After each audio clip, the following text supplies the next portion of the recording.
Olá, pessoal. Eu sou a Fátima Augusta. Tem um tempinho já, desde que começou o isolamento social, né, por conta da pandemia do coronavírus, que eu tenho feito umas dicas de alguns livros que eu li e gostei. Já teve até um último convidado, JP, né, que falou de 2 livros que ele gostou muito. Mas eu dei um tempinho, né? Eu fiquei um pouco afastada durante uma semana mais ou menos, por conta de ter ficado sem internet. Imagina, no tempo de isolamento social, a gente ficar 6 dias sem a internet, né? E eu só estava contando com os dados móveis do celular, que a velocidade aí não fica tão boa, né? Para fazer vídeos, essas coisas. Enfim, e aí vocês imaginam a gente reunido em família, minha família sou eu, meu marido e meu filho adolescente, 3 pessoas dentro de uma casa, né, onde a internet não funciona. Olha que legal! O que a gente vai fazer? O que a gente pode descobrir? Claro que você tem o celular, tem algumas coisas, mas jogos, vídeos, como eu estou mencionando aqui, são coisas que demandam mais capacidade de armazenamento e de velocidade de transmissão de dados. Então a gente acabou. O primeiro dia você acha que vai voltar no dia seguinte, daqui a 2 horas e nada. A operadora informou que era por conta de roubo de cabos. E nessa nós ficamos 6 dias. Imagina que eu estava trabalhando remoto e estava tendo que rotear, usar o meu celular como roteador para poder manter o trabalho. Enfim, isso é só para dar uma justificativa para essa ausência, essa parada na indicação dos livros ou de qualquer outra coisa, filme, né? E também para dizer que, de uma certa forma, essa queda da internet, essa falta, né, do mundo ao alcance das nossas mãos, de um clique. Imagina um adolescente que está acostumado com a velocidade com que ele recebe informação e faz várias coisas ao mesmo tempo, ele tem que ficar meio paradão. Então, assim, nós temos o costume do almoço em família, né? Ou fazer as refeições juntos, aproveitar para conversar um pouquinho, mas o adolescente sempre tem pressa, né? Ele acaba de comer, ele fica um pouquinho, daqui a pouco ele, já corre para fazer alguma outra coisa ou falar com os amigos. Mas, diante dessa dificuldade tecnológica, a gente acabou batendo mais uns papinhos. E aí, papo vem, papo vai, falamos sobre a pandemia, sobre essa questão dessa orientação da gente se manter em isolamento social por necessidade para conter a transmissão do coronavírus. E é muito importante isso, a gente tem que ouvir as autoridades de saúde, né? A gente está vendo o que aconteceu em outros países que no início não acreditaram, não acharam que deveriam fazer isso. A quantidade de mortos que ocorreu foi enorme. Então a gente começou a conversar e vai falando, um assunto vai puxando o outro. E aí nós falamos também sobre aquela frase muito conhecida que era do bandido bom é bandido morto. Espera um pouquinho que eu vou explicar, vou chegar lá no livro onde eu quero chegar. E aí, claro, eu prontamente falei assim, toda vez que eu ouço essa frase, eu penso, a que bandido essas pessoas se referem? Né? Que bandido é esse que merece a morte? Essa é a minha primeira reflexão, né? E aí, não sei porquê, ou talvez seja a proximidade da sexta-feira, né, santa, e do domingo de Páscoa, que a sexta-feira simboliza a crucificação de Jesus e o domingo a ressurreição. E aí me veio a lembrança, um livro que eu li em 1993.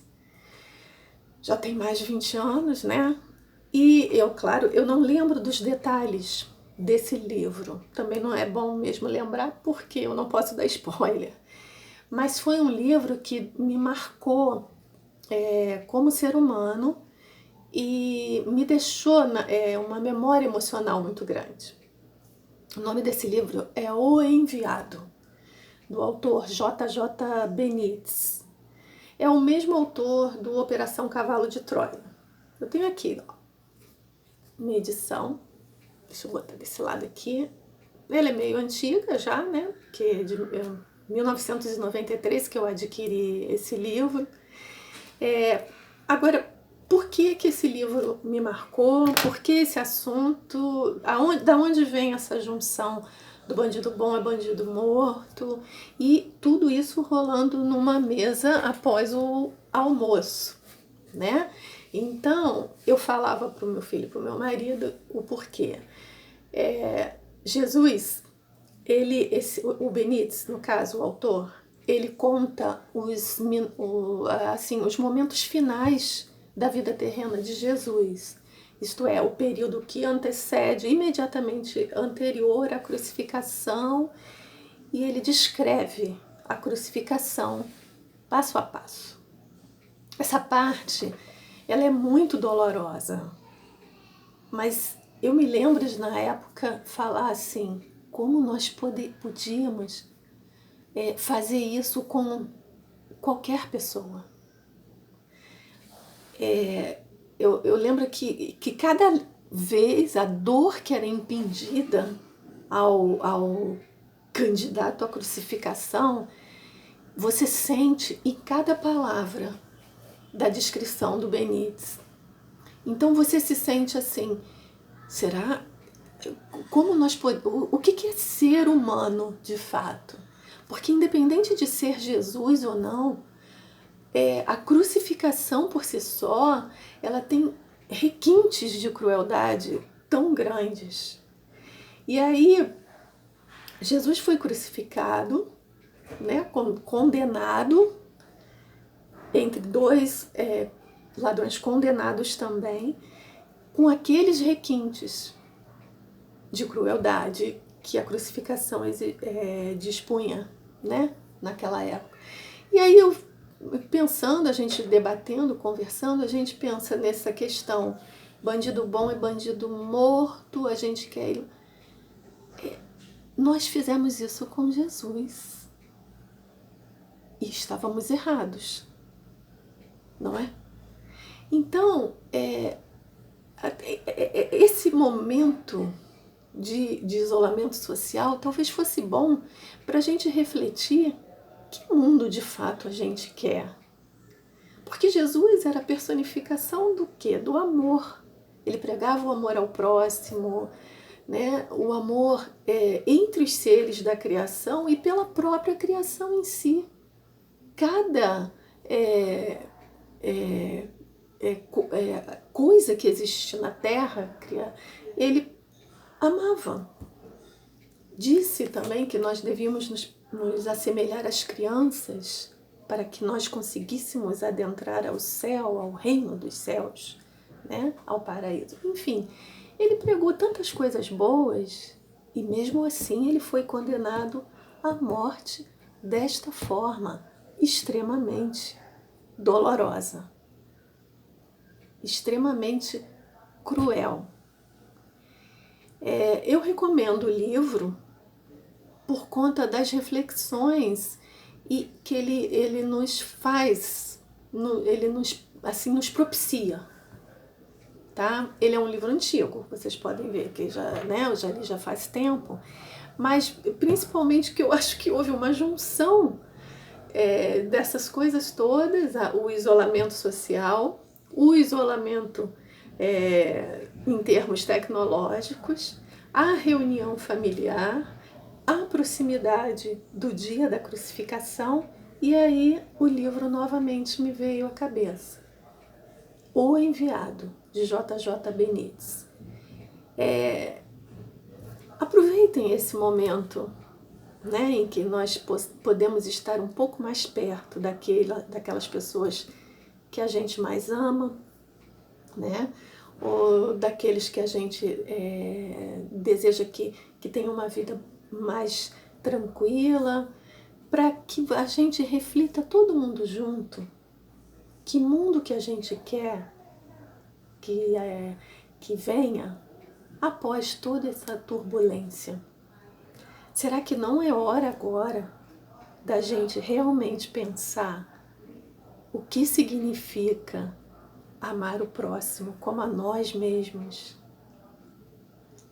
Bem, essa dica de livro tem a ver com tudo isso. Era isso que eu queria compartilhar com vocês. Foi um momento muito gostoso que a gente teve, que a nossa família teve, né? Cada um falou uma coisa e, assim, todos foram unânimes, né? Eu e minha família, em achar que ninguém tem o direito de tirar a vida de ninguém. Ninguém deve deter este poder. As leis são muito importantes para todos nós enquanto sociedade humana, mas tirar a vida, não.